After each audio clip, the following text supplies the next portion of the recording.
I just got these Jordan 12 Flu Games from Finish Line, a classic sneaker to say the least.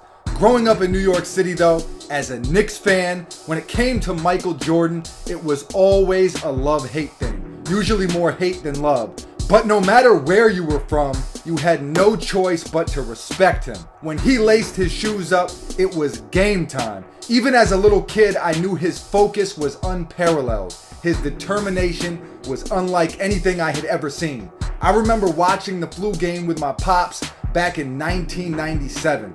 He was rooting for the Utah Jazz. I didn't really know who I wanted to win. All I knew is I was watching the best ever. And Jordan knew who was gonna win. That's for damn sure. Big shot after big shot. He's hanging on Scotty's neck. He can barely stand up. And I was just like, man, this guy cannot be stopped. And you know what's funny about basketball? It's a microcosm of life.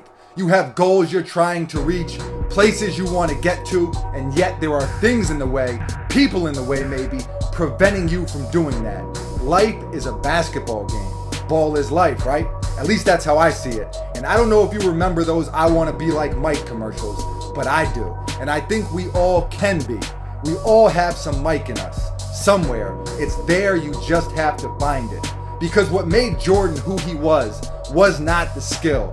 Yes, he was great, but it was that unwavering belief in himself that made him the greatest of all time. The Flu Game is a perfect illustration of that. When life puts you in a tough spot or deals you a bad hand, you don't have to fold. You can use that as an excuse, sure, but you don't have to.